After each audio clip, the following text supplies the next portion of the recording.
Hello everyone and welcome back to Manic Analytics. In today's video, we are going to be conducting yet another exploratory data analysis, and the focus for today will be game cells. So we are going to be doing game cells exploratory data analysis. In the previous video, we did one about bike sets, but for today, again, I'm going to do something different about about exploratory analysis about game cells. So in today's video, we are going to take a different a different approach from what we have been doing. And today's analysis, basically, we are going to be, we'll try to answer,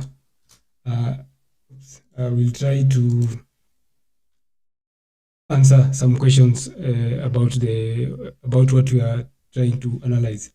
So, as you can see, we have a total of 13 questions. I just pulled this up. As you can see, we have a total of 13 questions.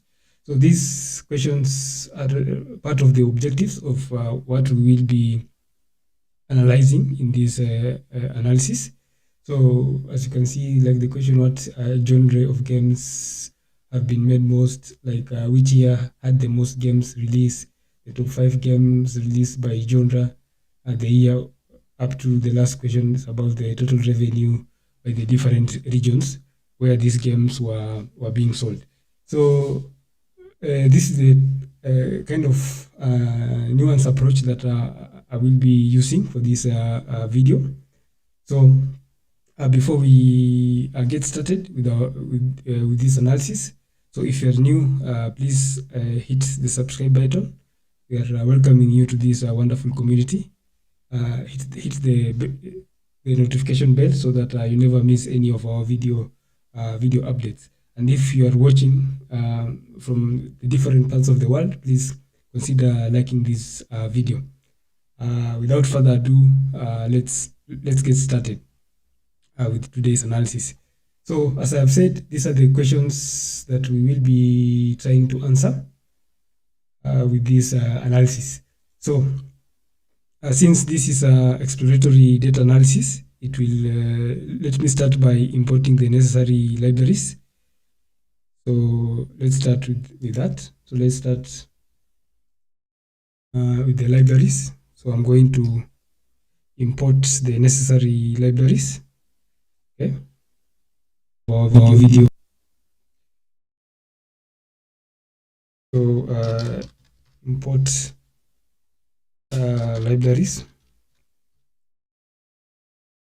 So for the libraries, similar to what we used earlier, so I'm going to use the pandas.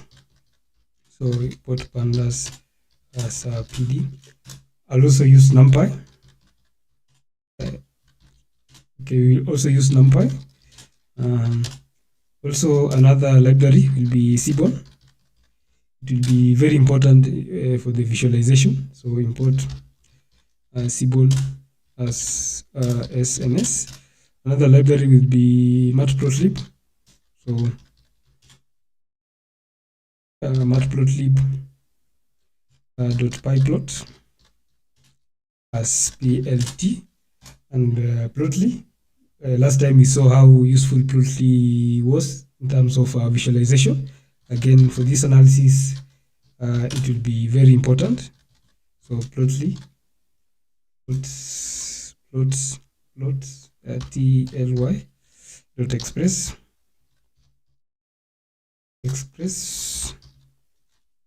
as px. So basically, these are the libraries that we will be using for this analysis. So let me. So when I execute this cell, these are the libraries.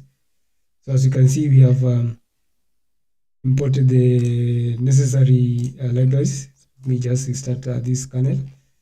So we have imported the libraries. The next thing is about the data set. So we are going to import the data set. So df pd.read CSV. So my file is a CSV file. So I'm going to import that file.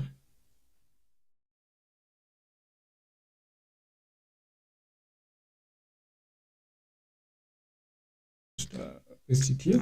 Then df.head just to print the first 5 rows of data frame. So basically, this is our data frame. As you can see, it's all about games. We have the names of the different games, the platform, the year of release, the genre of the game, the publisher, and then these are the regions for the cells. So you can see this is North America, the Europe, Japan, other cells, and global cells is all about a summation of the cells from these different regions. Okay. So the next thing after this, so we have imported the libraries. We have then imported the data set. So let's do some form of data summary. So let's inspect our data. So for the data summary, I'll use the info method. So df.info. I will try to use the info method. So with the info method, we get different type of information about our data set, including the range index, the data type, the null count, so that's the total number of columns in our data frame. So basically with me, I'll just want to check if we have the correct data types. So you can see for the rank, it's supposed to be integer. For the name and the platform, object is it's fine. For the year, it's float. Then for the game and publisher, it should be object. Then the rest should be float. As you can see that our data types are of correct. The data type of the values in our columns or attributes is of are well represented. Any other information is about if we have null values. So you can see that our range index is similar to the null count 1000. Nope.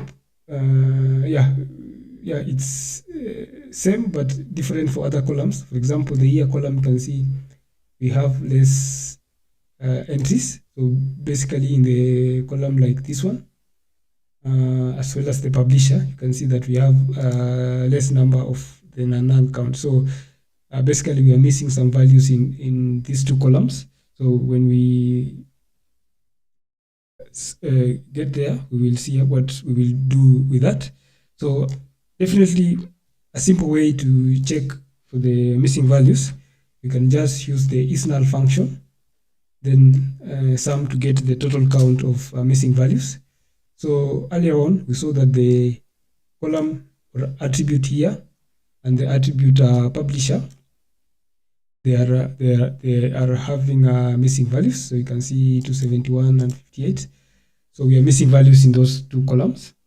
So let's move to the next step, which will be about how we are going to handling the missing values. So when it comes to handling the missing values, for my case, there are many different ways that you can use, but for my case, let me just be conservative and drop all these missing values. So I'm just going to drop these missing values.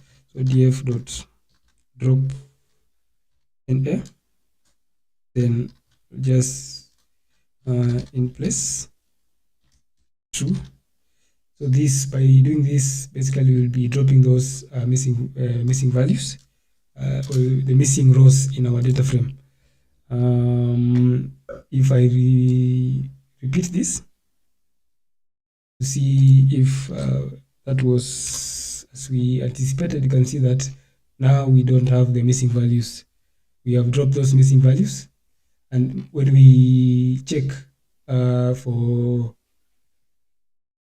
the number of rows, so df.info, so when we check the number of rows, you can see that we have a slight decrease in the number of rows, 16,291, and earlier on we had 16,598. So that decrease is because of the number of the columns, the rows missing values that we dropped. Okay. We can also check for duplicates. So checking for duplicates.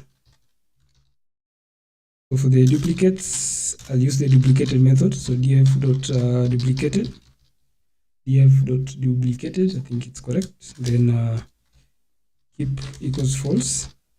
Then we can just sum so that we get the count of missing of duplicated rows in our data frame. We are getting 0. That means we don't have duplicated rows in our data frame. Okay. So let's move on to the main agenda, the main objective of our analysis today, which is the exploratory data analysis. So exploratory data analysis, and start answering the questions. So we start with the first question. So the first question is about what genre games have been made the most. Okay. So just copy that.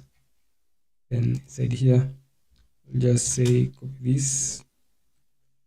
And that, then I'll just this as a. So what genre games have been made the most? So basically with this question, we're trying to answer. So if I just recall my data frame, you can see that we have this column genre, and from genre, so let's say df, let's find the unique values under this column, genre. Just do that. Then opposed to unique. So basically, this will print out the unique values under the column genre in our data frame. So we can see we have different types of games, including sports, platform, racing, role-playing, puzzle, misc, shooter, simulation, action, fighting, adventure, and strategy. So in general, we have a total of 12 genres. So let's see which genre games among that list were made the most. Okay, so I'll just create a variable. So let's say genre games. Then df, just say genre. Then I'll use the function value count. So this just counts the unique values under the column. So that, then we'll just reset index. Then after that, since we're creating a new series, we'll have a new column. So that column, let's just rename that column. Oops. Yes, let's rename that column name, and just say it will be the count, because we are trying to find the genre games that have been made the most. So we'll need the count of that. So I'll just genre games. So I'll use the head method like this. Then when we execute, you can see the genre and the count.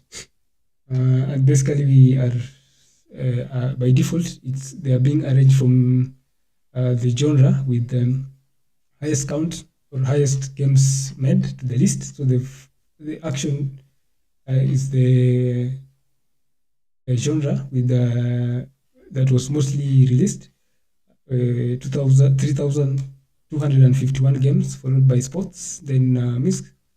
The last was puzzle games at 570 games. Okay. When it comes to Let's now use plot this information in using bar graphs. So I'm going to use Plotly. So feed. So px. Let's plot represent this info in bar graphs so that we can visualize this information. So I'm using bar graphs, so px.bar.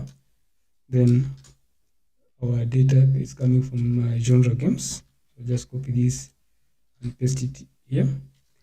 Then our x's are genre.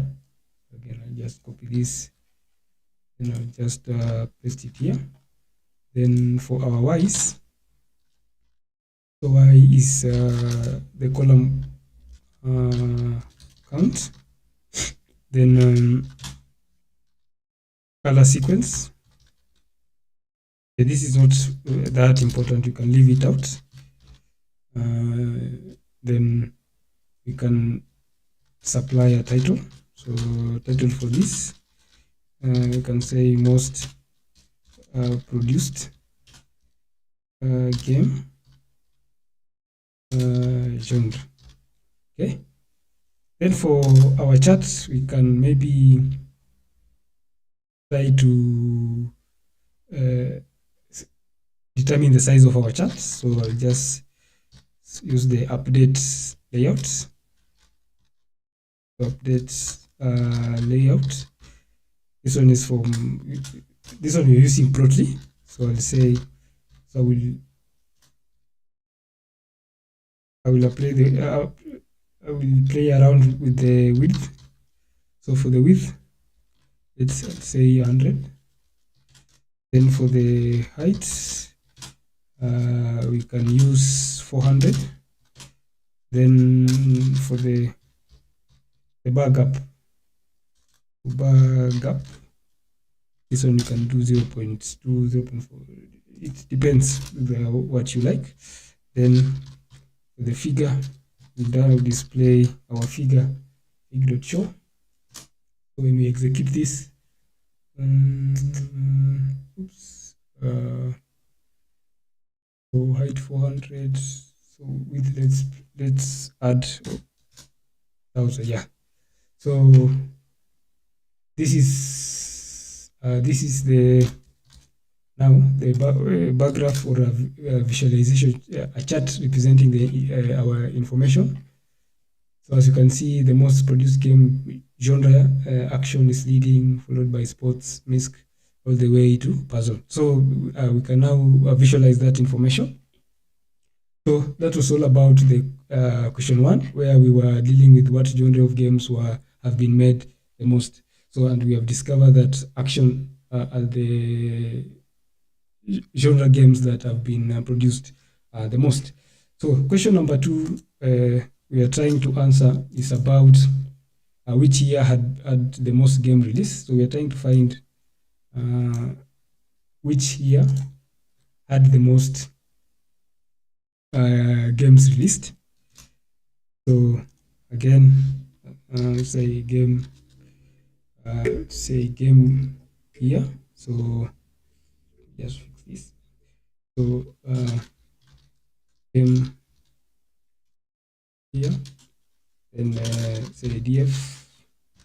So here we'll be tackling or we'll be focusing or we'll be targeting the column here because we want time-based information. But again, just copy this. Seems we are repeating the same thing.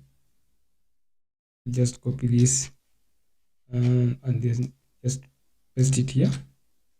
Then after this, then game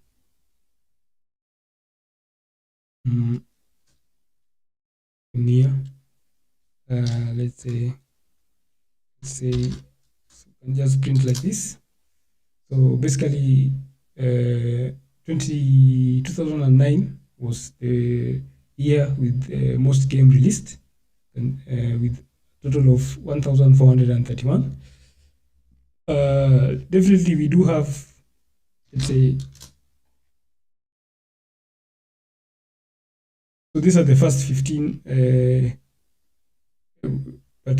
these are the first 15 years of game release, and we are arranging them according to the year with the most game released to the list. But I don't think we have exhausted all the years. So let's just try to plot a bar graph similar to what we did earlier, so that we can represent this information. So let me just copy this, because we're just kind of repeating the same thing. Then I want to create a new cell just below this. Then we can just change. So instead of game year, instead of genre games, we can just say game year. Then this one we can change to the number of year, count remain the same. Then for genre, we can say again year. The title, you can change the year with, can say year with most games are released. Okay. Now layout can just remain the same. I don't think we have much to change. So let me execute this. So this is the chart. So here, just do that. So this is the chart representing the years with the most game release. So I think we are starting from 1920 all the way to 2020. You can see we had few games in the 90s, in the 80s and 90s, and up to about 1994, 1995, where production of games increased, and they increased all the way until to around 2009, and they started taking a little bit slump from around 2008 to 2009 up to 2015, 2020. Okay, so this chart represents the information. So we can see that from the look of things, we can see most games were released in the year 2009 had 1428, and the year 2008 had 1428, and the year 2009 had 1431. So 2009 represents the year with the most games released. Okay, so again, we are done with that. Let's go to the third question. So for question number 3, again, genre comparison in the top 5 years with the most games released. So with this question, we are trying to see the genre games that were released in the top 5 years with the most game release. So first, we'll be doing 2 things under this. First, we will be sorting so that we only remain with the top 5 years with the most games released. So definitely they will be falling under between the years the 1, 2, 3, 4, 5. So between the years 2007 and 2011. So that represents the years with the most games released. So after we have sorted out that information, we are then going to see what genre of games were produced during those 5 years. We can do for the rest, but let's do for those 5 years. Maybe you can add if you want 7, 10, 12, 15, depending on the number that you want. But let's just focus on that small number. Okay. So the first thing, we need to count the number of games released in each year of those 5 games, and maybe create a new data frame with the year and count columns. So with the year and the count column. So we can count the number of games that were released in the top 5 years, and create a new series. Can say this data frame with the year and count. So with the year and count columns. So with me, I like having these comments because they are important. They can guide you in whatever step that I'm taking. So for me, I very much like using those comments. So let's say game year, and say df, then we are just So basically, you can see we're just obtaining information from this column. You can just copy this code. We're just repeating the same thing on that code. So game year. So this we are sorting information about our year. Then you can value. And since we want only the top 5 years, we're going to use the iLoc function. So iLoc, so that we only separate only the top 5 years. Okay, so we don't need the other. You can just say 5. So when we execute this, so for example, let me run this. When I run this, you can see we are only sorting out the first 5. 2009, 2008, 2010, 2027, and 2011. So as you can see, they're just all about this region. So after we are done with that, we can then extract this into a list. So extract the top 5 years to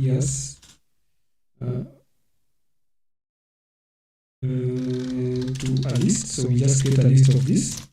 So let's say top years equals to game year, then just say year. Then we are creating a list, so we use the toList function. After we have created this list, we are then going to do some filtration. Let's say we are going to filter. So what are we filtering? We're going to filter the original data frame DF, this one here. Original data frame, this one here, so that we are only going to include the rows where the year is among the top 5. Okay? So we are only going to filter so that we only include the rows where the year is among our top 5 years. So let's do that. So filter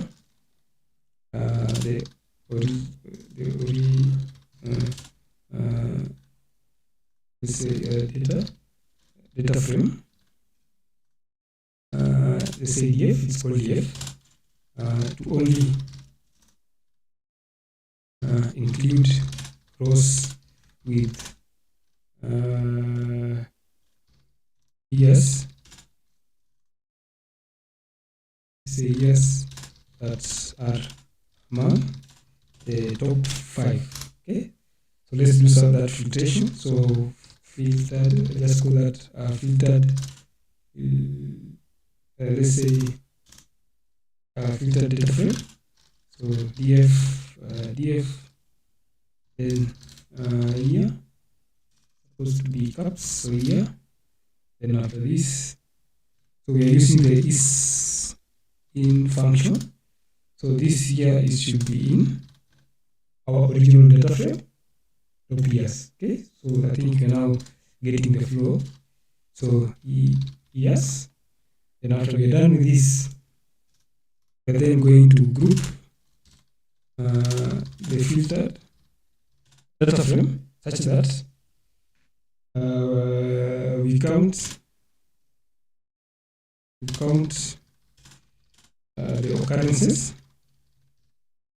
in each group. So let's say genre count. So filtered DF to be filtered DF dot group by, use the group by function. Then we're going to group according to year and according to genre. I think we are okay. Year, genre. Year, genre. Then dot size. There's something we are missing. Genre count. The genre counts. Filtered df dot group by into brackets. Here we are missing a quotation. genre, then size, and then we reset index. And after this, can name our new column. Let's say counts. Just count, I think that's okay. Then after this, let's display our results. Now you can see we have the year, we have the genre, and we have the count. So 207 action, 211. Again, the year 207, adventure, 84, fighting, 50, misc, 150, platform, 42, all the way. After we are done with the year 207, remember we have 12 genres, so basically 0 from 11 will be finish the year 207, then we start the year 28. Again, 12 plus 12 minus 1 will be 24. So until 23, we finish the year 28, then we start 29.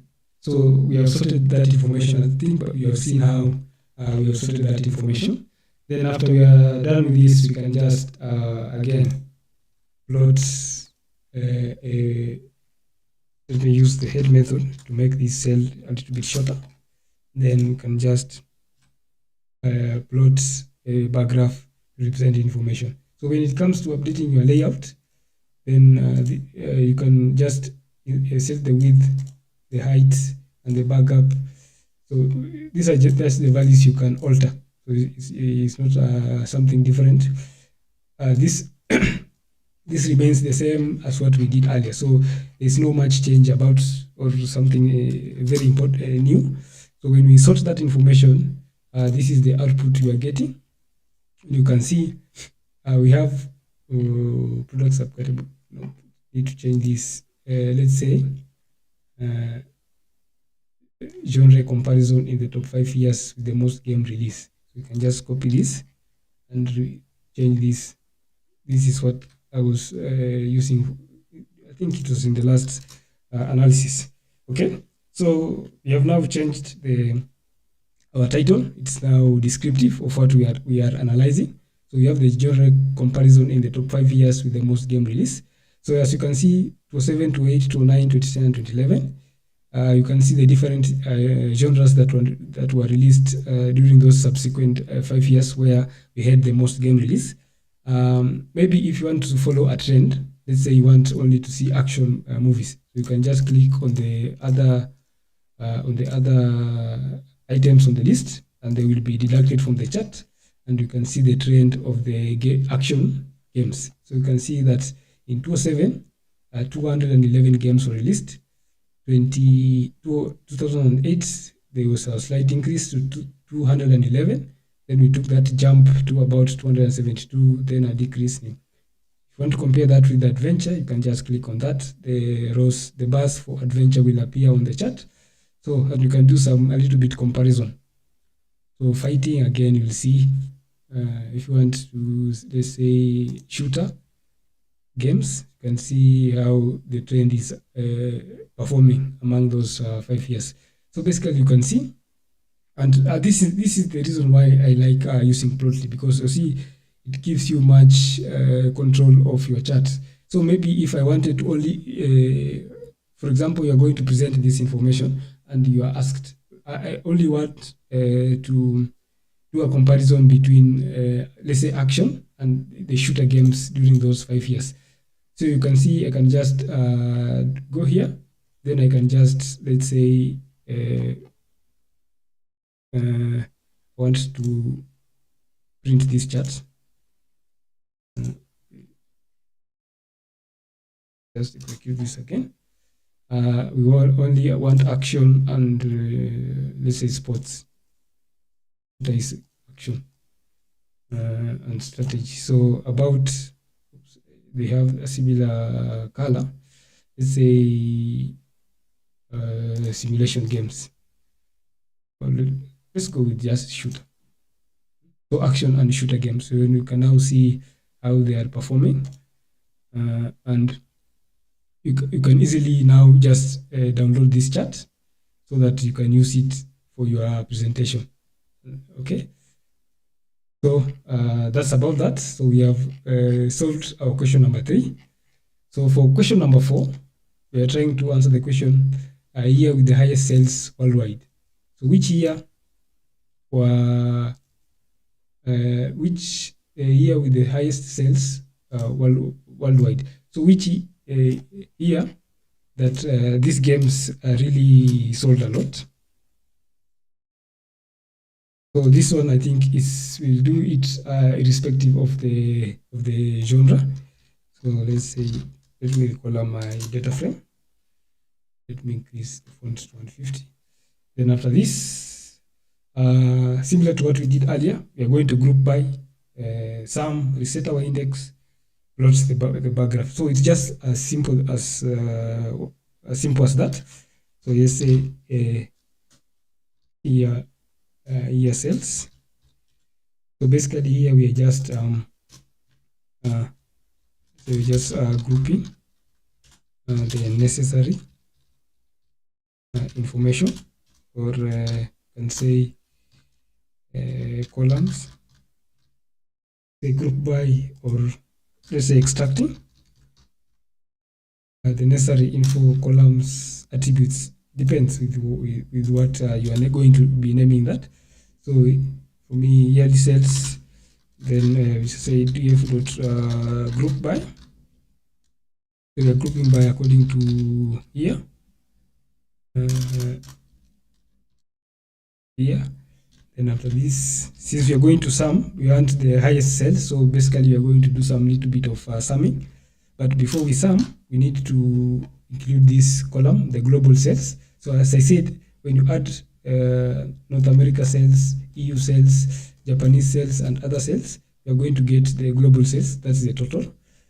So we are going to group the year and the global sales and find out the year with the highest worldwide sales. We'll also do maybe compare the year and the different regions and see how they were performing. So let's say this will be global sales. So global sales, and just copy this and just paste it here. So global sales, and after this we want the total, so we sum. And since you're generating a new series, we just reset index. After we do that, I'm not going to show the, okay, let's see. I didn't want to show the resulting data frame, but basically this is the data frame. So we are grouping year and global sales. So from 1990 up to 2020.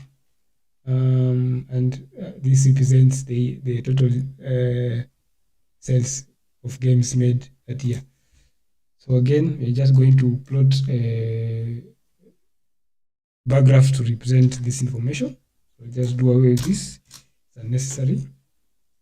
So just copy plot bar graphs here, global sales. Then you can update your layout similar to what we did earlier. So this just remains the same. I'm not going to change that. So update your layout. Maybe you can do away with this. I think they're of no use. Or you can just leave them so that they can guide you. So when you execute this cell, you can see this is the output you're getting, the year with the highest sales. So you can see we are grouping from 1980 all the way to 2020.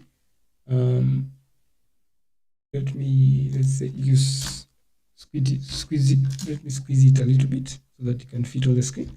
So between 1980 and 2020, and you can see, I think we have direct, although 2009 had the most games released, but it's second in terms of the highest sales. So the year with the highest sales is the year 2008. And you can see there's some type of correlation between year and the the games released and the sales, and similar to what we saw earlier. So maybe there is that type of correlation. Maybe you can, that's another thing that you can calculate from this data, apart from what we are generally, what we are going to be doing generally. Okay, so that's about question 4, where we are grouping here with the highest sales worldwide. So let's go to our fifth question. Fifth question was all about which genre games have the highest sale price globally. Which genre games have the highest sale price globally? Okay, so let's get back and try to answer this question. So I'll just copy this.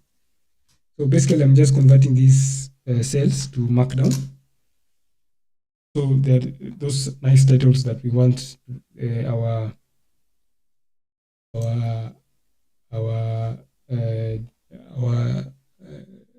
those are just nice titles that we want our code to have. So the goodness of this is that having these titles, again, they are acting as a guide. Okay, they are trying to tell you what we are basically doing in these cells. So which genre games have the highest price globally? So let's begin our quest. So say genre cells. Then again, similar to what we did earlier, it's not something different. So we're going to group by then genre. Then remember, here we are dealing with genre and the global sales. So those are the two most important columns. Then you can say global sales. Then after we are done with that, we are going to sum. Then again, reset index. Then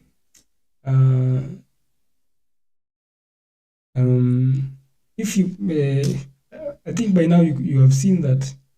Let's see if our data will be sort in ascending or descending order.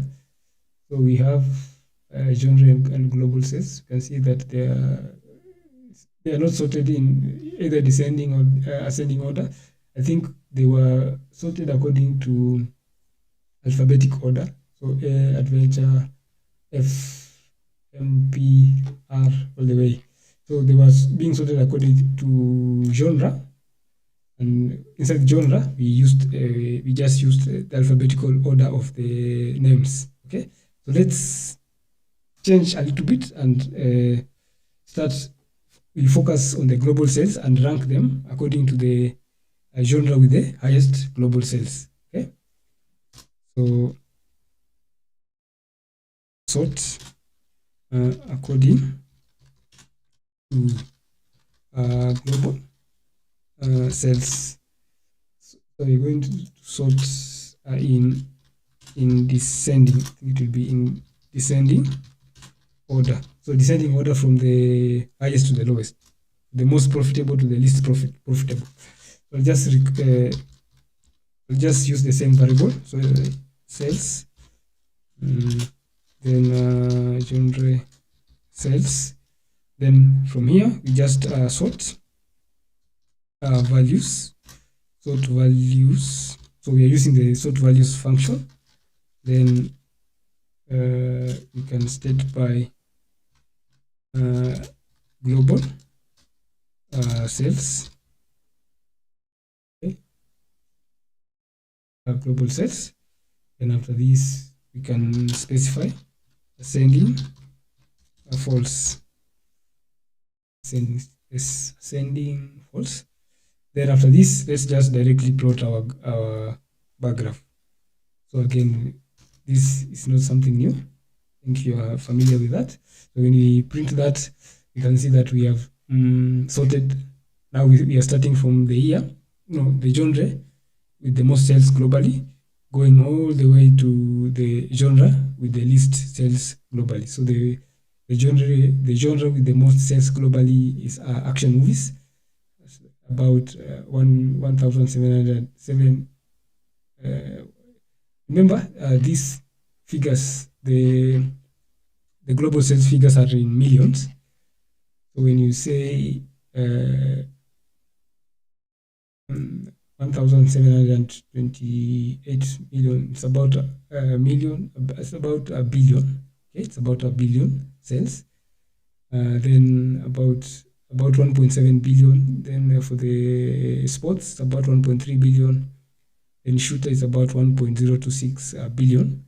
Then strategy games are the least, with about 173 million.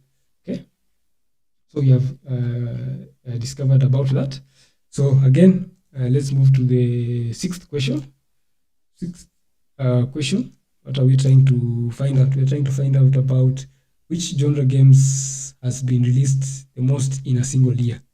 Okay, I think that is just self-explanatory. You don't need to go much into much details. So which genre games has been released the most in a single year? So let's see how we can answer this. So we have genre, and we have the column here. So we are dealing with at least two columns. So let's start by breaking this question slowly into small bits and see where we are going to start. So we're being asked which genre games has been released the most in a single year. So we are trying to find the genre that has been released the most in one single year. So we're not trying to find the different types of genres released in a single year, but we're only trying to find the one single genre that was mostly released in one single year. So you can see we have a lot of things to try to fix. So let's begin. Let's start by extracting the most common information, the most attributes will be on genre and year. So extract year and genre info, and just extract genre and what again, and year, the year. So we say year max, and just say df dot group by, and we can say we're going to group according to the year and as well as the genre. Okay, then you can just find the size, then we can just reset the index. Reset the index, we can just give the name of the new column that we are creating. So just say count. This should be inside quotation marks.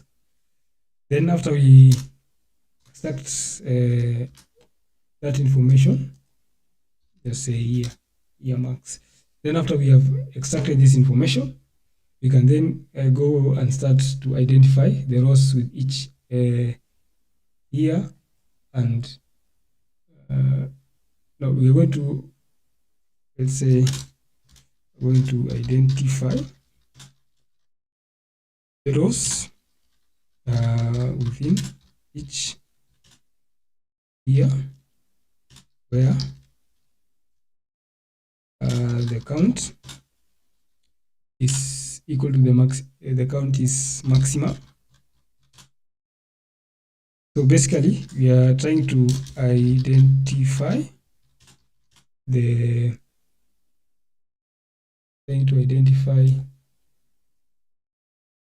maximum count for each year. Identify the max count for each year. So basically that's what we are trying to do under this step.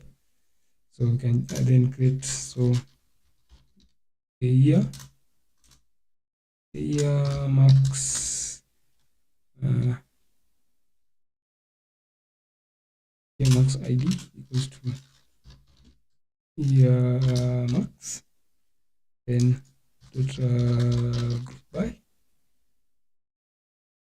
then we can group according to the year itself, according to the year. Then since we need some counting, so we can just we have created a new data frame and it has the count column, so that's what we are using. So count column, and then we can use the transform function. So transform. So remember, we only need the maximum value. Okay, this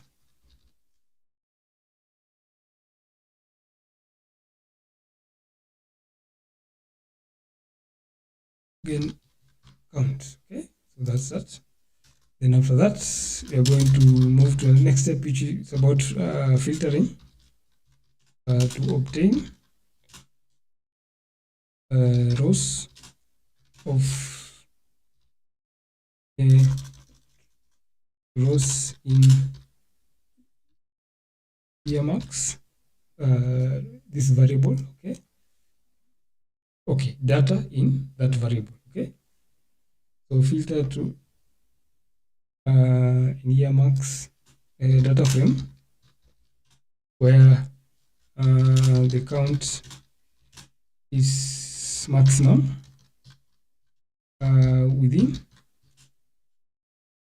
each year. So and do that. So basically, let's say year max genre equals to year max, then year max ID. Okay, and that's okay. Then we're going to reset index, then we'll be dropping some columns. Let's see how after filtering our data frame looks like. So we can see the year, the genre, and the count. So the year genre count, year 1880, we can see the genre is MISC, having the highest count for 1981 action 25, 1982 action 18, 1983 all the way until 2022, which is simulation 1. Only one game that was released. So after this, so we have now seen how our data frame looks like. We are going to drop, since maybe we can find out that in a year we have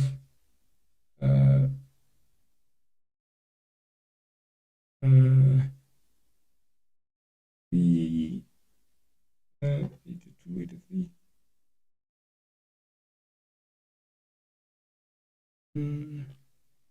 Wanted to drop some columns. Let's see if if we have a repeat, maybe in a year, drop any duplicate row based on do we have any duplicated rows? I don't see. We sorted it quite well. I think don't have any duplicates, but in instances you'll be needed to drop duplicated rows based on a combination of but let's make that let's just drop that so that we are quite sure that we don't have any repeating. Just as we did earlier, we dropped duplicated rows in our data frame. So we have created a new data frame. Let's ensure we don't have duplicated rows. Maybe sometimes you might have thousands and thousands of rows, and it won't be easy as checking because we're just dealing with a small subset of data. So imagine that you have millions of rows that you're dealing with. So I think it would be best if you just run this to be sure with the newly generated data series. So drop the duplicated rows based on the combination of year and the count, so that so when year max genre, year max genre, so year max genre, we are going to drop duplicates. Let's get a subset, so or define a subset, because we are dropping rows based on a combination of year and count. So for us to drop a row that is duplicate, it has to be a combination between the year and count, not just a single year or the count or the genre itself. Okay, so it has to follow this subset. It has to be in this order, something like that. So you can say the year, and we can say the count. Then after this, when dropping this, we only want, maybe we can see,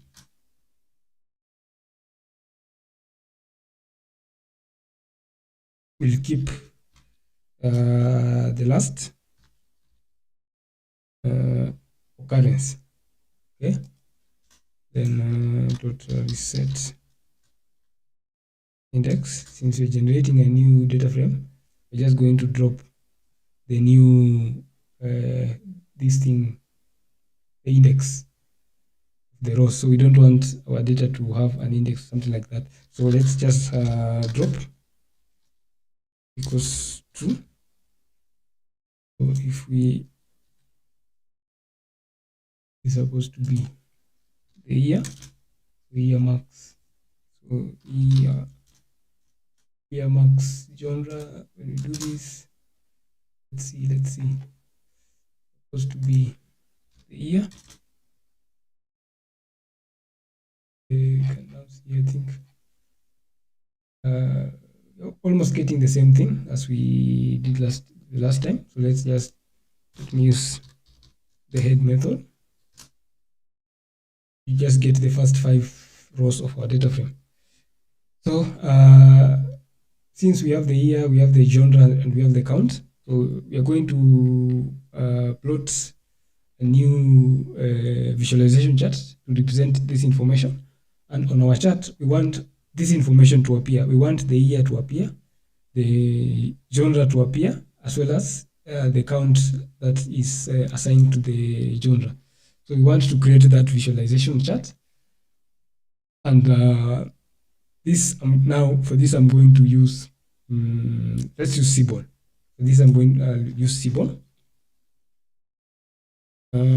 So let's start with that. So I'm going to extract the genre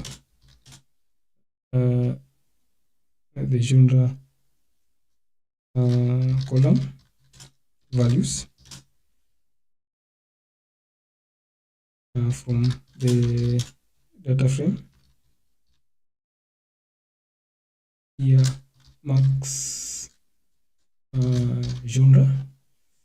Then let's just get a new variable, the year max genre.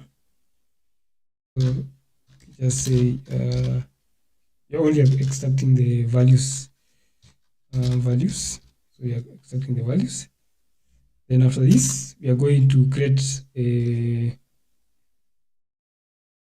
plot with Seaborn, setting the year as our x-axis and count on our y-axis. So create a bar plot by using Seaborn. So I'll start PLT, remember, is matplotlib. So I'll start create the figure size. So figure, so the size of a figure, so fig size. So we can say let's go 30,15. See if it will fit. Then SNS. SNS, remember, this is the, when we say SNS, we are recalling the Seaborn library, and we are using the bar plot. Bar plot. So our axis will be the year, while for our y-axis, so the y's will be the count, while data will come from this data frame, the data series. Then after this, I remember we do have a lot of plots or charts to plot, bars to plot, and for each bar we're going to plot the year and the count, and on the bar we are going to label the type of genre, and maybe say the count of the games released for that genre, for that specific year. And when we are doing that, since we are going to be iterating, I'm just going to be using a for loop. So I'll just create an set index equals to 0, because we need this, because we are iterating. After finishing one bar, we move to the next, to the next, to the next. So we need something to tell the loop that maybe you are in index 7. The next index will be index 8. The next index 9, and so on and so forth. So that will work for that. Then let's now create our for loop for value in year, for value in year max genre. So count, then dot values. This is a for loop. Then we are going to, so basically with the for loop, let me briefly describe what we are doing with the for loop. So with this for loop, we are trying to iterate through each count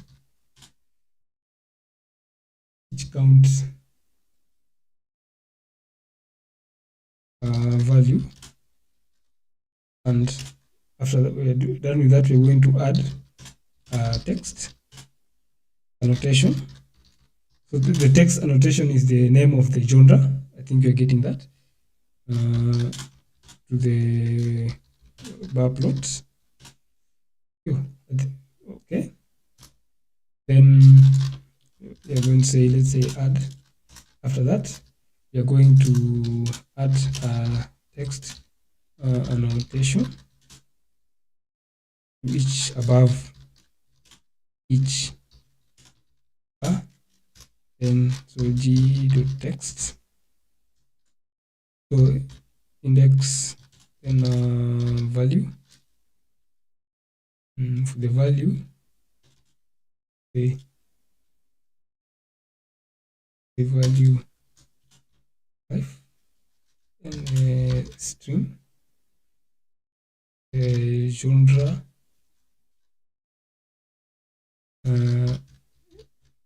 index, that's that. Then we are going to add plus 1, 2, 3, 4.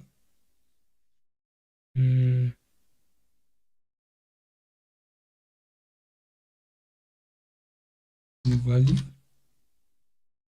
Then after this, we're going to say the color. I'll use black. Okay, let's use black.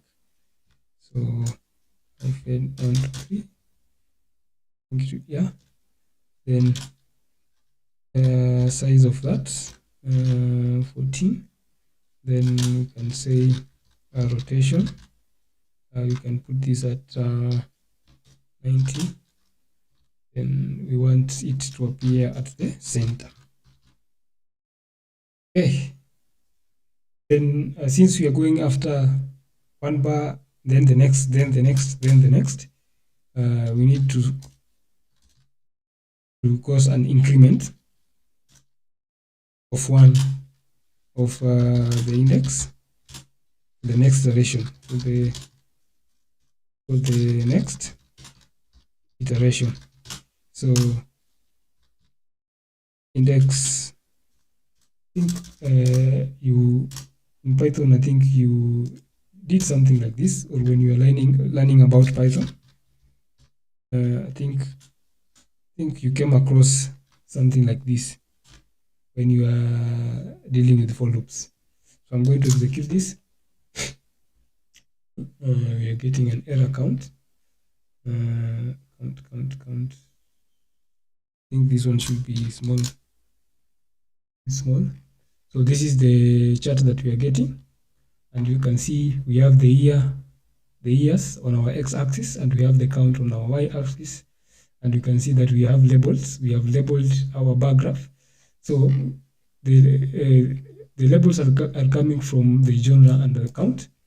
So, for example, the year 1980, the genre was MISC, and only 4 games were released.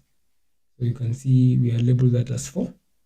For the year 1981, the genre with the most game released for that year was action, with a count of 25 games. So you can see those labels. So we have successfully labeled that. So this is how we go about it. So we created this for loop that because we are going to label our plot.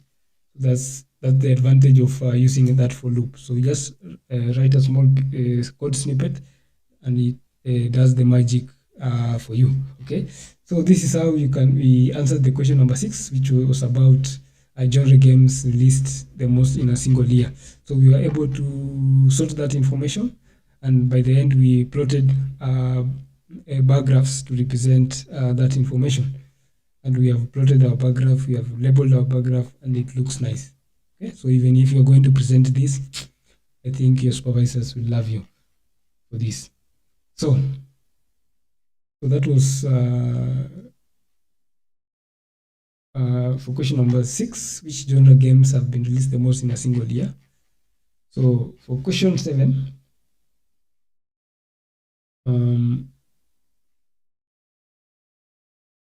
we repeat the same thing.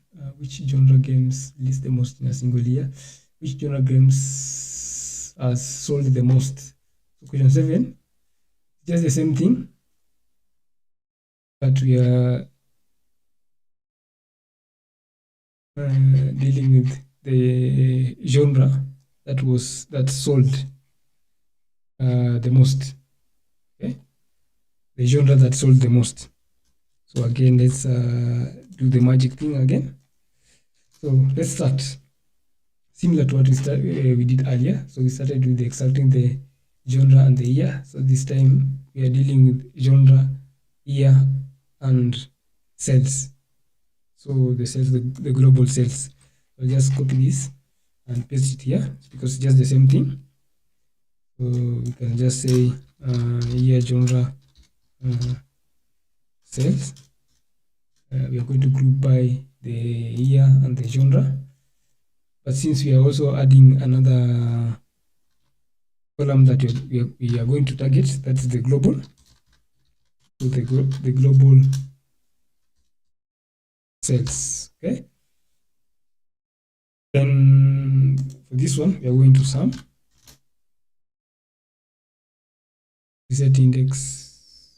Yeah, I think this one will work for us. So extract the genre here, as well as the global sales information. Then after that, we're going to move to the next step, which is all about identifying the rows within each year where the global sales is equal to the maximum, just as what we did earlier. So identify the rows within each year where global sales were maximum or is equal to the maximum value. Okay, so year cell year additional cells again here genre cells. Then we are going to group by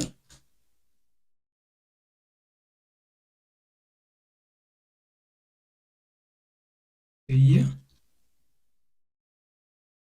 Then after this, then global cells. So group global cells. Then again we apply the transform. So transform. So we only did, we want the maximum value. So again equal. What I'm forgetting in Python. What does it represent? The operator double equal sign is known as equality operator. The operator will return true if both operands are equal. However, it should not be confused with this. Okay. This one in Python, this operand is used for comparison purposes. It compares whether the values on the left and the right sides of the operator are equal, returning either a true or a false. Okay, so we are just comparing this. So the year genre cell global sales. So basically, we are comparing information on our right and the left of this. So we are trying to see, we are identifying the rows within each year where the global sales were maximum. So after sorting our information to this, we are trying to see the rows with each year with the global sales were maximum. So this side, the maximum value in this side should be equal to the maximum value in this side. I think basically that's that we are doing here. So the value, the global sales value should be equal on both sides. On the left, so we want the maximum global sale value this side should be equal to the maximum global sale value in this side. Okay, and then after this, we move on to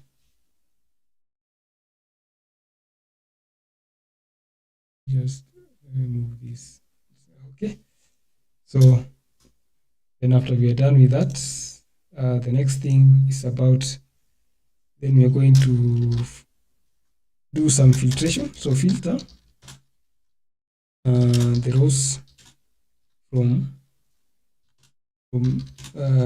the data frame year genre cell where global sales is the maximum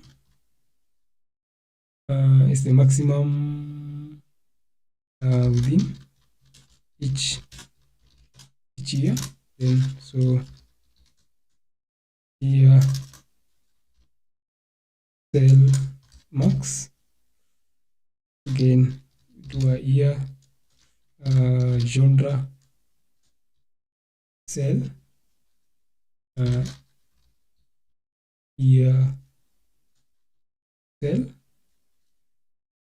then dot reset index. Then here we are going to drop 2.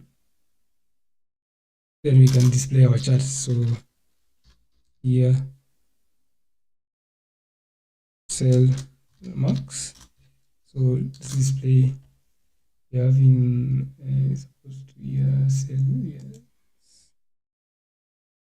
We are having an error. My hands are moving faster than my brain. Okay, so this is how we sort our values. So we can just only print the first 5. Then we can just repeat the same thing as we did earlier with plotting this chart. So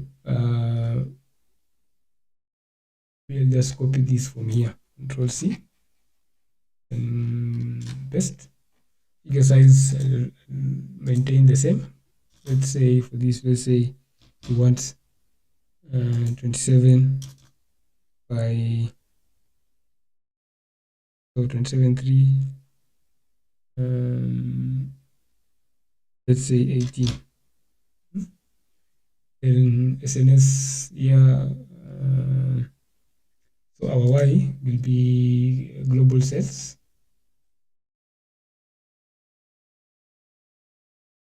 Then data, then we change here max, here cell max, so here cell max.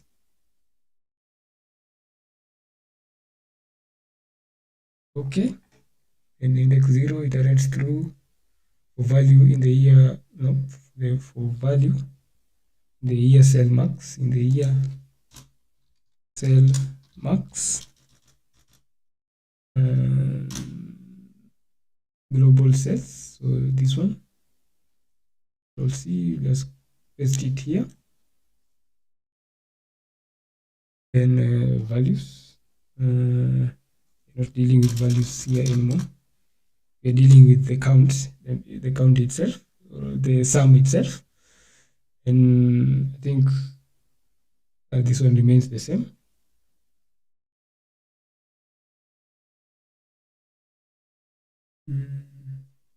Missing anything? Let's see. Okay. MISC 7.07.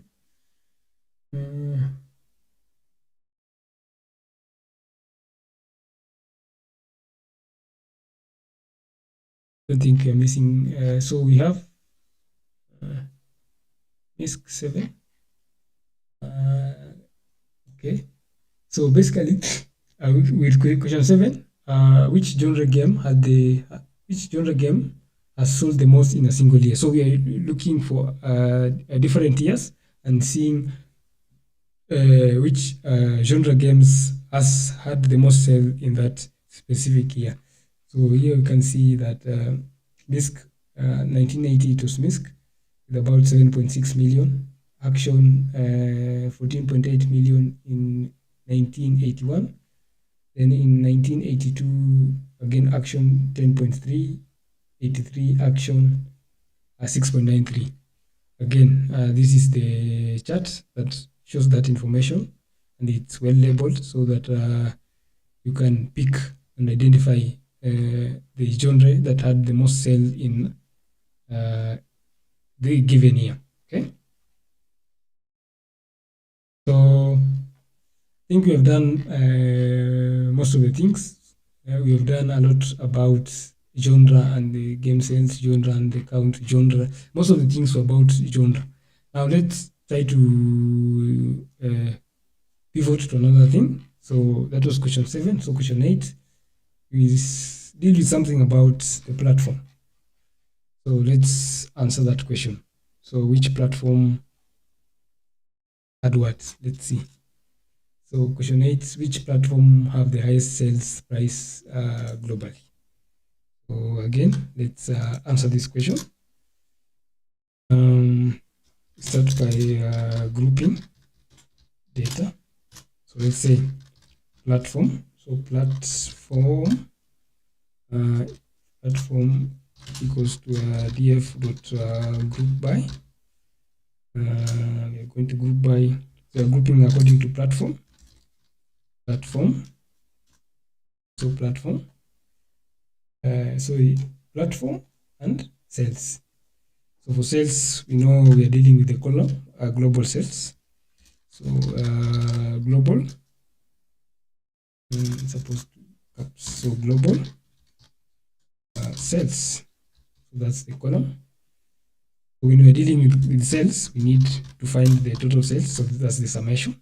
And after that, we set our index. Dot reset the index. So after we set our index, so with the platform, I want to sort this information in descending order. So sort data in descending in this descending order, and that's it. And you can just say again platform platform dot sort values values, then you can say by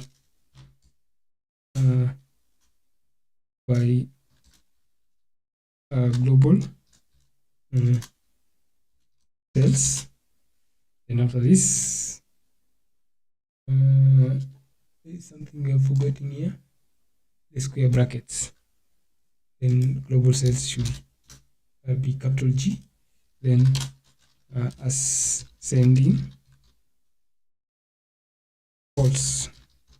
Okay, so after sorting our data, we can then plot. Again, we are going back to plotting. So in platform global sales, platform with highest sales price globally, then we can platform error platform. I'm making a lot of spelling error mistakes. I need to check on that. So you can see the platform with the highest sales globally. So platform with the highest sales globally, you can see that in terms of platform, this is platform. I need to change this platform. Platform. Yeah. Okay. Platform with the highest sales globally. You can see PS2 had the most with about 1.23 billion sales, followed by, I think this one, the Xbox 360 at about 969 million sales, followed by PS3. So PS2 had the most sales than PS3. Okay, then the PS7 28.39 million sales. These ones are quite very small, so maybe the scale is quite high for this. So with Plotly, I think you can let's say try to see if we can pan. Nope, not working. Let's see if we can zoom in and see. And let's say to zoom in again, zoom. So when you zoom, you can now see this. Maybe you can now see the total sales for those. See, this one is platform WS, global sales 1.4 million. This one NG, platform NG, global sales 1.44. And this SCD, global sales 1.87. So this is why I live plot. You can now narrow down to those stats that are invincible when because of the scale. Okay, because this problem is just because of the scale. We have, see, for PS2, it's occupying a scale between 0 and 12,000. And these ones you can see we are only dealing with this is 1.2 billion, and this is about 1.2 million, 1.8 million. So that scale is not sufficient to display these charts, these bars. Okay. Moving on to our ninth question, which is about regional sales comparison by genre. So we can just do a comparison and see the regional sales comparison by the different genres. So we are going to start by grouping, group by genre, and sum the specified regions.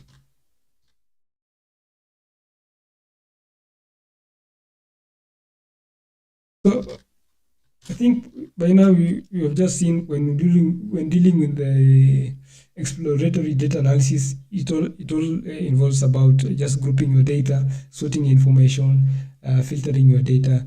Okay, so it's not much complicated. You just need to know the steps that you need to follow so that you get the correct sorted information, and so that when you're going to plot that chart, you are really plotting the correct information, or the information that you really want for that type of analysis. So you're going to group by genre and sum. So I'll just say results. So again, df dot group by, because we are dealing with many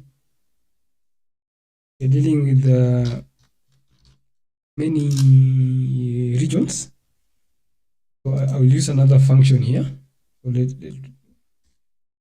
So again, genre, I will use the aggregate function.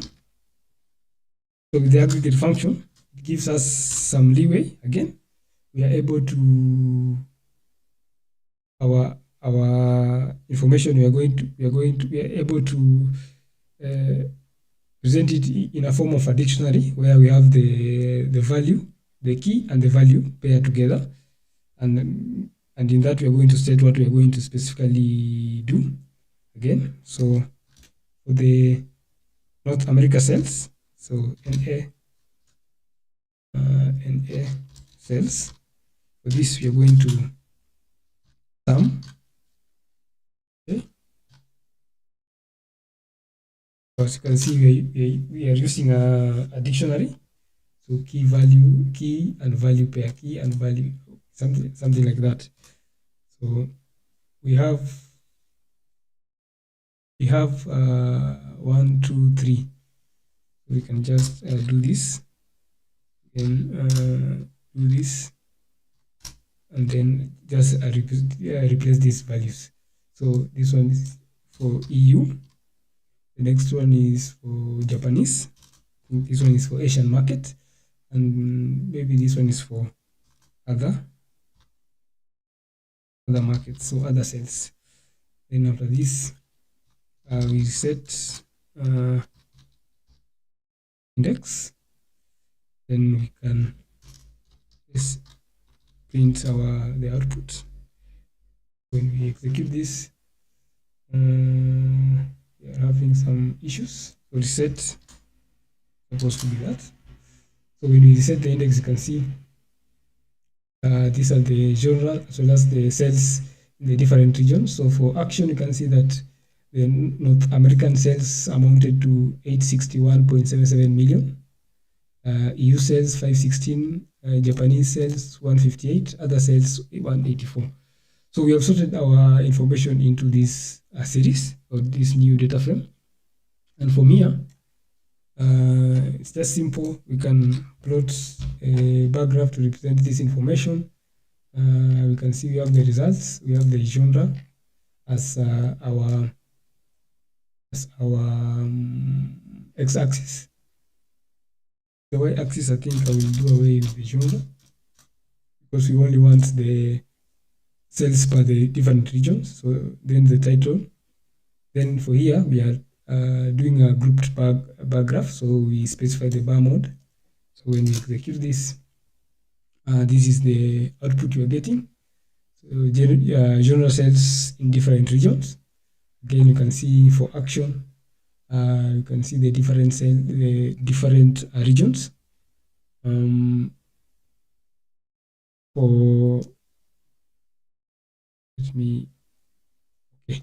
So for North America, you can see that generally in these regions, you can see that for the different genres, you can see that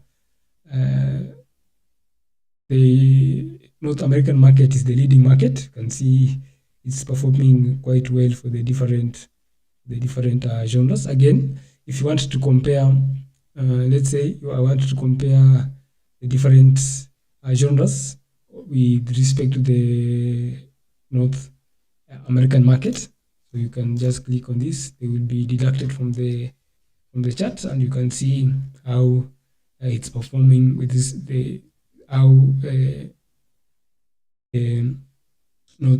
North American sales are performing with respect to the different genres in that specific region.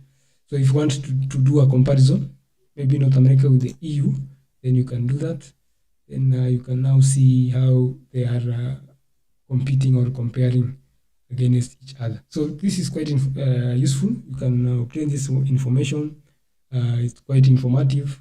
You can play around with the charts so that you obtain the necessary information with respect to the specific thing that you're trying to analyze. Okay.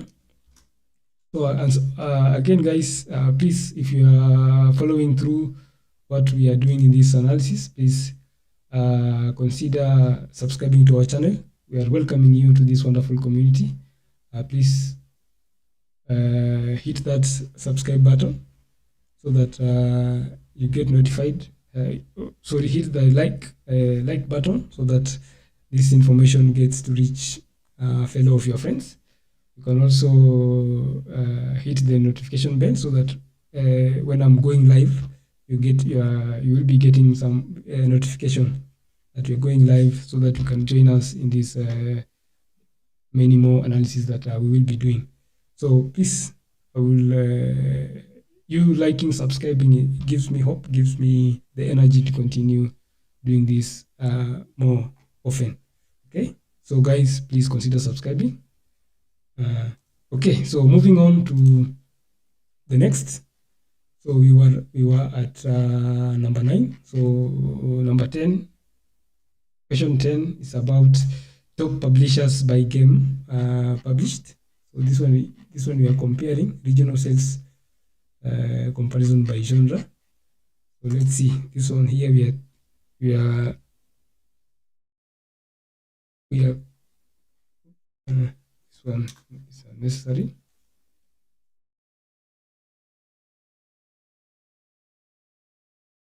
So let's do this top 10 publishers by game published. So here again we are trying to deal with the different publishers, top publishers by games published. Okay, again, it's not something different. So again, we start by sorting, let's say grouping, stroke sorting data. So it's just the same thing that as we did earlier. Top publisher, so we are dealing with the column publishers. Let me recall the data frame. So when we recall the data frame, so we are dealing with this column. We are now seeing the different publishers. So top publisher, value count, reset index. But for this, we are only requiring we want only the, when I insert the ilog function, we are only going to sort the top 10 publishers. So maybe we do have many publishers. So if we publishers, so it was n unique. So we do have publishers. Getting supposed to be publisher. Not, we have 576 publishers, so maybe they won't fit if we do plot bar graphs. Again, maybe you don't need information about the publishers. You only need, let's say, only the top 10 or the top 15 or the top 20, top 50. It all depends. So this will print out the top publishers. So maybe, let's see. Let me hash this out. Then you can see we're only printing information about the top 10 publishers, the publisher and the count or the number of games they have published. Okay. Then after this, again, you can plot a bar graph to represent this information. When you plot a bar graph, this is the output. So these are the top 10 publishers. You can see Electronic Arts is leading with about 1,339 publications, followed closely by Activision with about 966 publishers. The Tech2 Interactive as a publisher closes the top 10 with about 412 publishers. Okay, so maybe if you want, let's say, the bottom 10 publishers, the bottom 10 publishers, so you can just copy this, then instead you can use the tail and use 10. So with the tail, you can see top publishers. No, it's supposed to be tail. Publish. Let's try restarting this kernel. Start all cells. Let's see. Will we get top publisher? Let's say dot tail Python. So with the tail function, the tail data frame dot tail n returns the last n rows. So depending, okay, this function returns the last n rows from the object based on position. It is useful for quick verifying data, for example, after sorting or appending rows. Let's see. Top publisher. Okay. The reason as to why we are not getting the bottom 10 is because of this. Let me just copy this. It's because of the ilog function. So this ilog function is restricting us to only the top 10. But if we do away with that, then we use the tail function, then we can see the bottom 10. You can see DT dates and 8 games for Navia Corp, Media Quest, UIG Entertainment. So these are the bottom 5 in terms of releasing games. Okay, so this is the bottom 10. So we have now seen how the top publishers by games published. We can also group these publishers according to their sales. So let's group. So top publishers by sales. Again,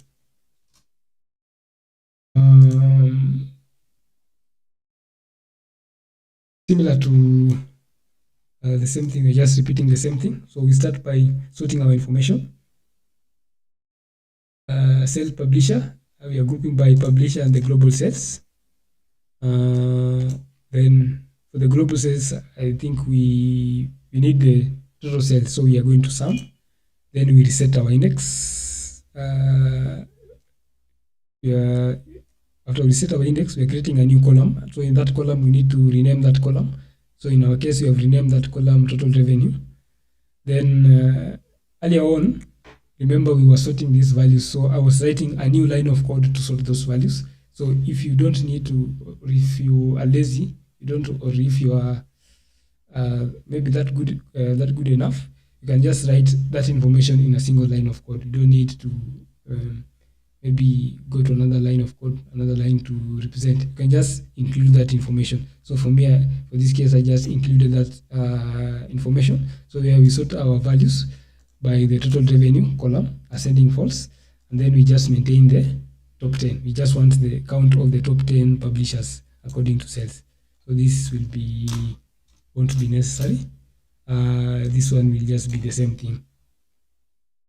So we have, again, in terms of sales, you can see that Nintendo is the leading with about 1.7 billion sales, followed by Electronic Arts at about 1.09 billion, then Activision 721, and Namco Bandai Games closes the top 10 list of publishers according to sales with about 253.65 million sales. Okay, so this is the chart representing the top 10 publishers according to sales. Okay, so we sorted according to the games they have published, and we have sorted according to the number of sales. Okay, so when we look at, you can see Electronic Arts, Activision, and Nintendo, they are among the best for games published. And also you can see they're also among the best in terms of sales. Okay, so maybe there's another type of correlation there that you can calculate, but that wasn't the scope for this analysis.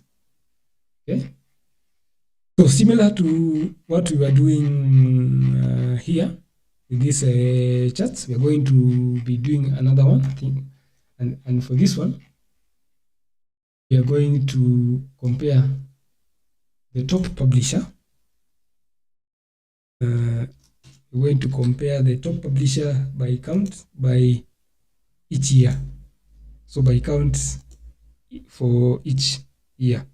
So let me just be okay.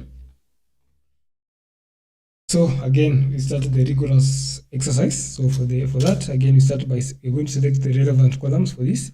So we are dealing with the year and the publisher.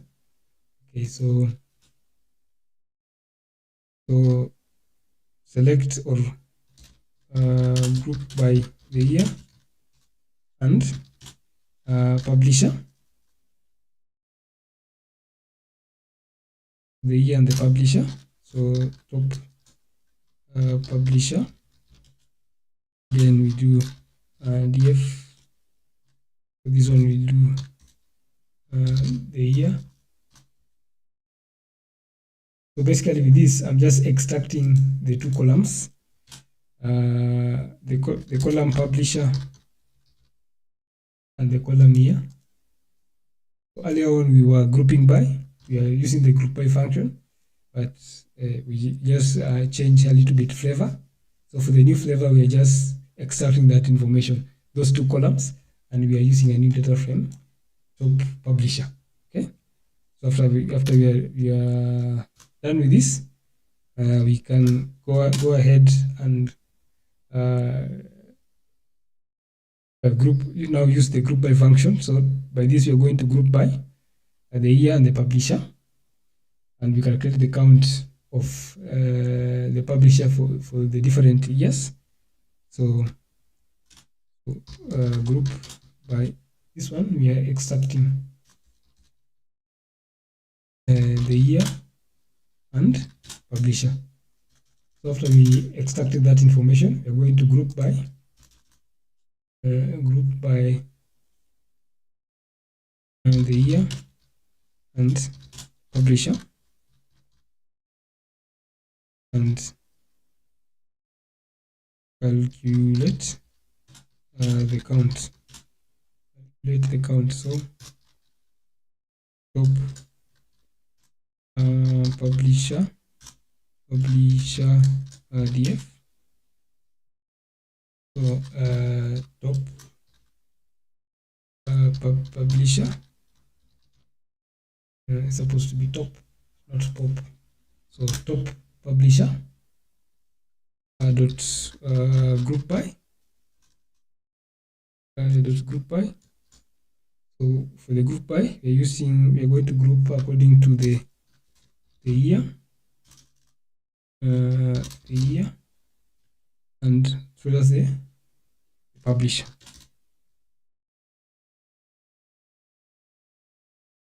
Okay, so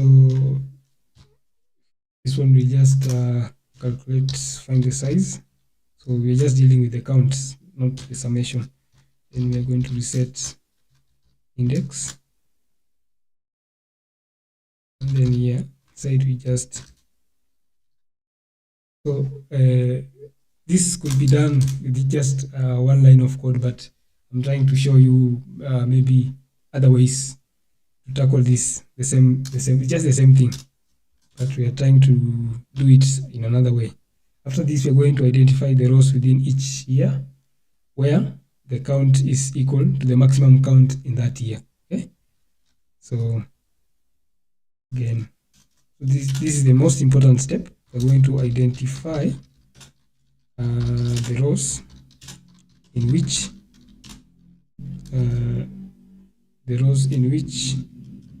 each year where the count is equal to the maximum count in that same year. So we're not comparing with another year, we're just identifying the rows in which each year where the count is equal to the maximum count in that year. Okay, so you can go top publisher IDX, and then top publisher DF. Then this is where we are using the double equal sign. Okay, so we are going to group by the year. So after this, we count, then we transform, that we only be interested with the maximum value. So we want to check that if that is similar to the maximum here in publisher DF within the column count. Okay, so after we are done with this, next step, we're going to filter the rows for the top publisher DF where the count is maximum within the same year. So after we are soon finished with identifying, we're now going to do some filter such that the rows in the data frame top publisher DF is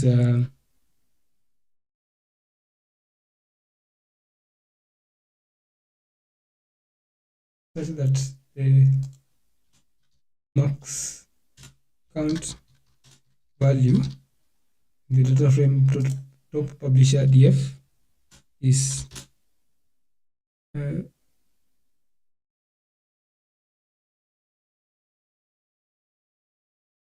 is maximum within each year. Okay, so we're going to filter the rows of the top publisher DF where the count is the maximum in that year.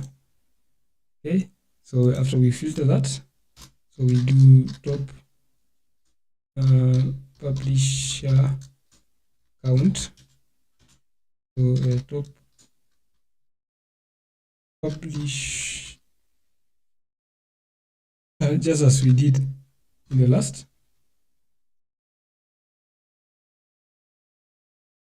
So top I'm using long names, which are quite annoying in one way or another, but I wanted to be a little bit informative with the names that I'm using, so that I don't confuse you, so that you can easily follow through. So bear with me for that. Then similar to earlier, we're going to drop any duplicates based on the combination of year and count. So top publisher count, that's correct. So in top publisher count dot drop duplicates. Then we are using a subset. We want that to be a combination of year and count. And similar to what we did earlier, this one should be a list. So we are going to keep equals last.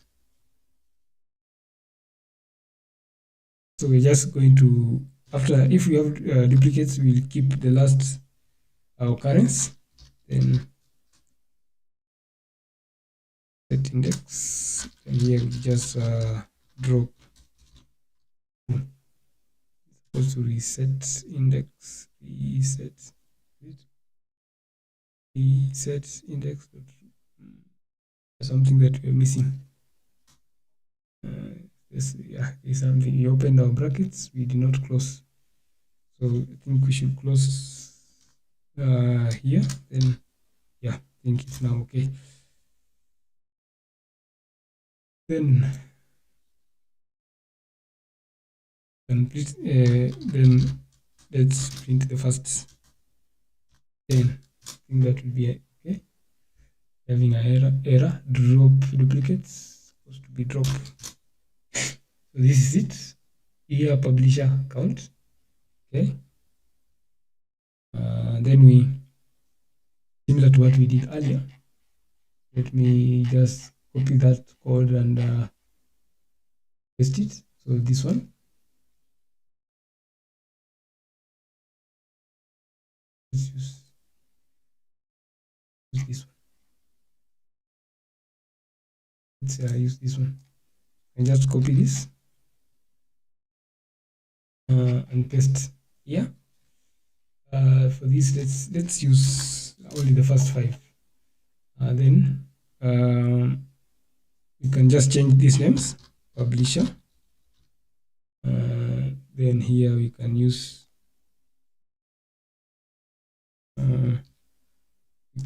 another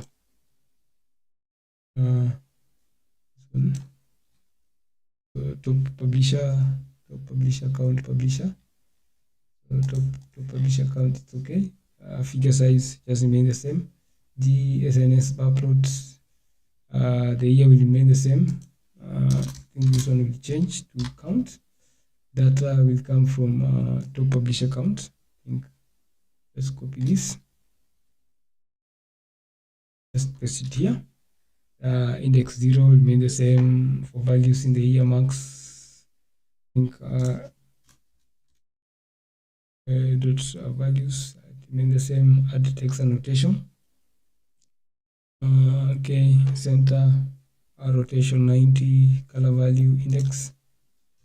Okay, so this dots here, let me getting an error count. So an engine value in this count values. So we are getting a mark. Oh, we supposed to change this. Let's paste it here. Yes, we have our chart. So as you can see on the chart, we have the bar itself. This one is coming from this one. This line plots the bar, and for the name comes from this one, this line here. Okay, the value itself, these dashes represents these dashes. As you can see, therefore, so this spots dash then the value itself. Okay, so that comes from that. Then this one plots the name at the center of the bar. Then rotation 90 degrees, so you can see it 90 degrees. Size color is black, as you can see 000. String value, I think that is the number itself. Okay, so this is the chart that represents the top publisher by count for each year. So we are having something different here. Supposed to be having here, we have the supposed to have something. We are missing something. Supposed not to be action. Supposed to be the publisher name itself. Publisher to publisher count. That's okay. 3015 be the year and the count. Data to publisher count index 0 value in to publisher count dot values index value +5. Is something we are missing. Is that these names should be the top publisher. Let's see.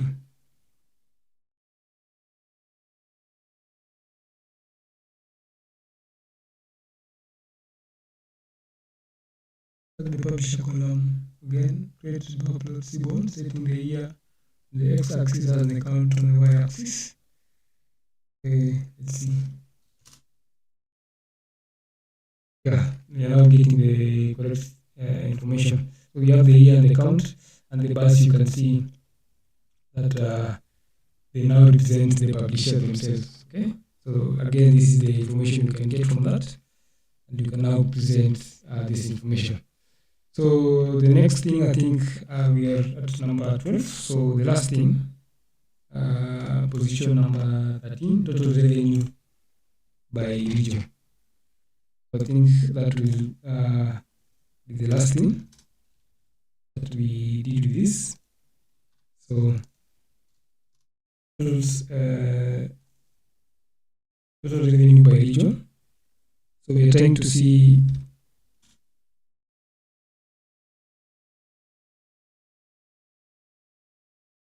we are going to sum the total revenue for all regions.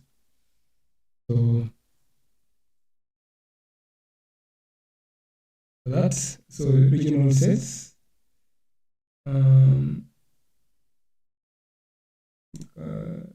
regional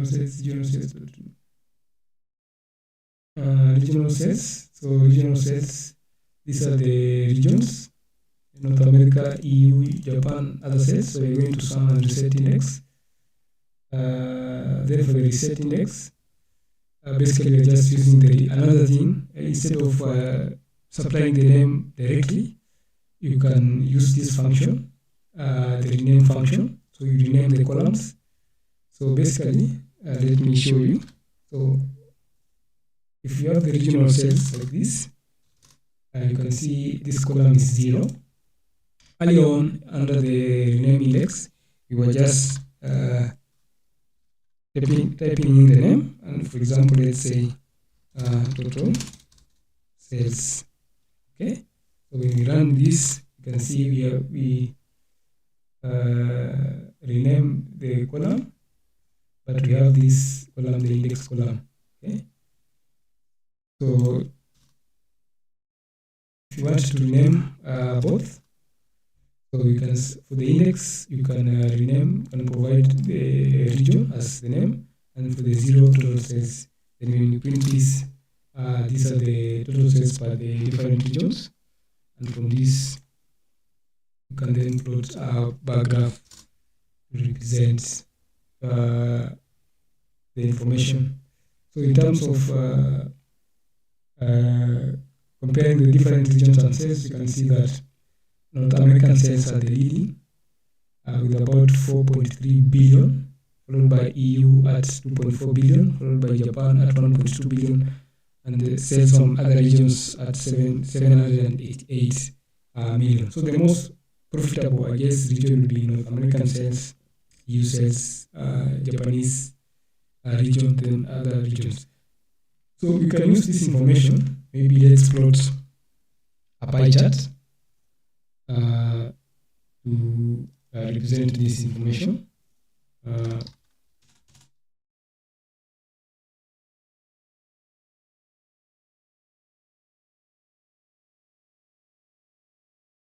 So for a pie chart, when using Plotly, so let's plot a pie chart. So let's say fig px.py. So this is a pie chart. Then regional sales, so that's the data. Then for the values, this will come from total sales.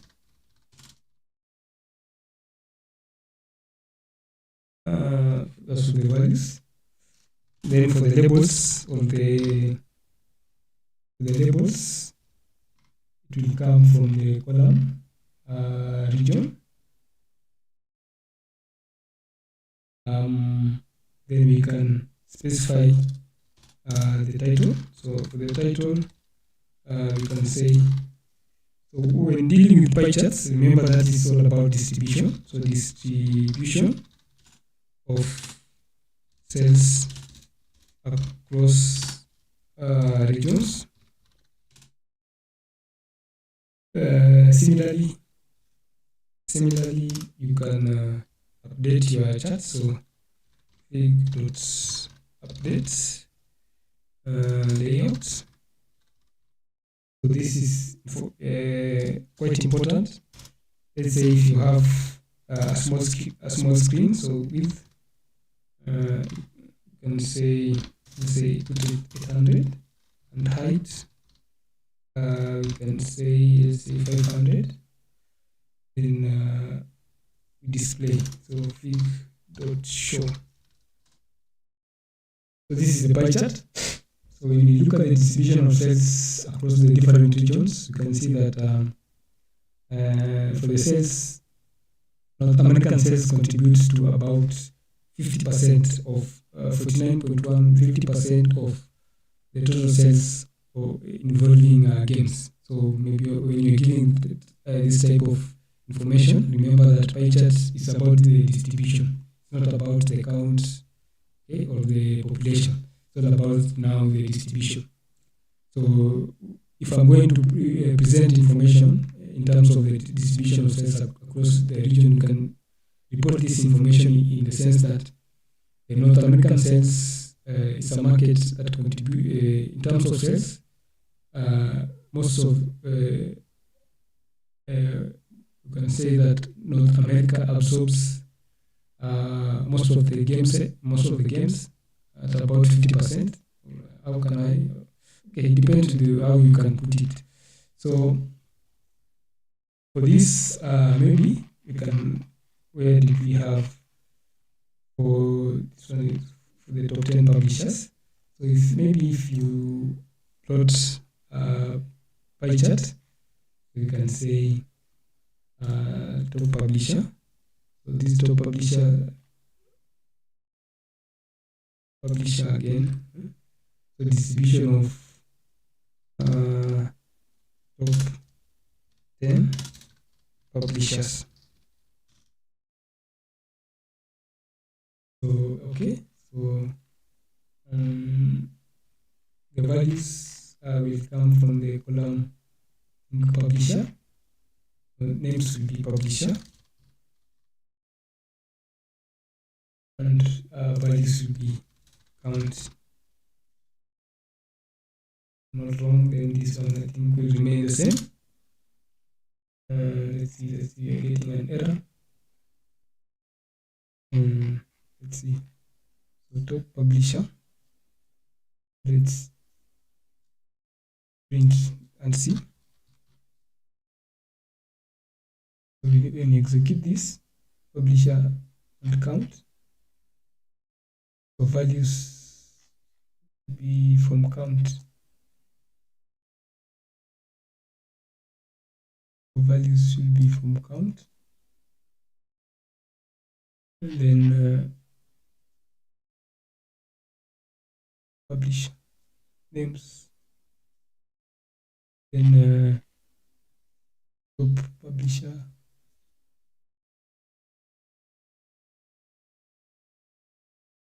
Publisher and see. Okay, so this is the distribution of top 10 publishers. So you can see in terms of this one was in terms of publications. So Electronic Arts contributes 16.5% of all games published among these top 10. Then Activision contributes about 11.9%. Okay, so I think you can see how you can. So in terms of sales again, you can just add this here. I think count will remain this. Let's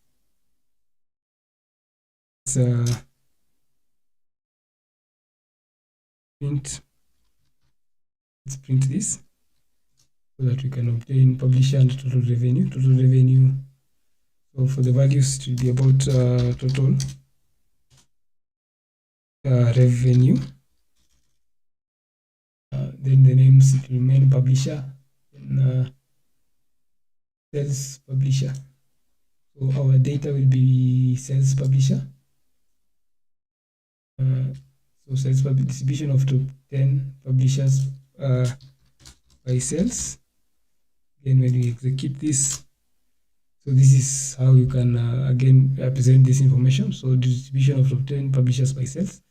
So in terms of sales of the top 10 publishers, Nintendo is leading up with contributes to 28.7% of the entire sales made by the top 10 publishers, followed by Electronic Arts at 17.6. Then lastly is Namco Bandai Games, contributes about 4.1% of the entire sales amongst the top 10 publishers. That's how you can report that information. Okay, so we have seen about that. I don't think you can plot pie chart for maybe if you just obtain information about the action as a genre, then use that as to now to plot that information now inside. Basically from here, when plotting something like a pie chart, maybe you can plot 1, 2, 3, 4, 5. You can plot 12 pie charts, each pie chart representing a different genre, and from the different genre, you can now determine the distribution of the different you can find the distribution in terms of now the sales in the different regions. Okay. Platform with the highest sales globally. Again, this one you can plot a pie chart to represent this formation. This one is just direct. This is just direct, and just as we did previously, just a direct. You don't need to go into different genre with the most sales globally. Let's plot a pie chart for this. Let's see.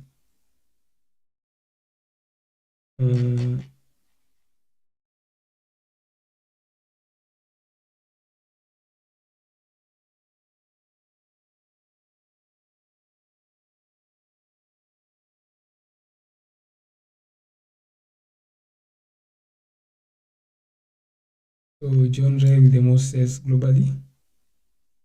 So what are you doing?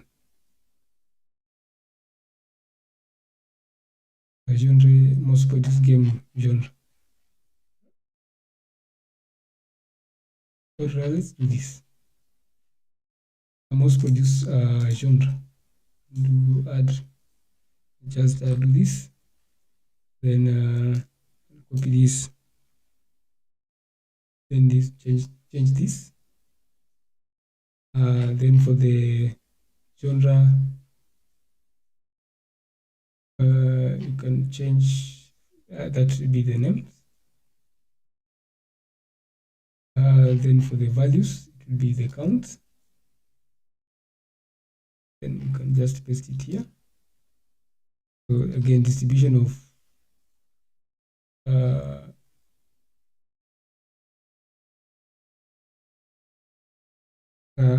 game genre. You can find a suitable title. And when you plot this, again, you can see action is the leading. 20% of the action games were produced during that time span, followed by sports at about 14. So 14.1% of sports games were produced during that time period. Okay, so these are the percentages of the other genres. So as you can see, that's how you can handle that. So guys, I think we have now reached the end of the analysis. This was a very rigorous exercise. So once again, thank you for your time, and I'm very pleased welcoming you on and on for this analysis. So I think we have done quite a number of analysis on this, and I believe that if you have been following through, you have obtained some bits here and there about exploratory data analysis, how you can obtain data you can obtain valuable information from a given data. So I'm going to end this here. So again, please guys, if you are new to this place, please consider subscribing to this YouTube channel. We are welcoming you to this wonderful community. Hit that notification bell so that you never miss any of our video updates.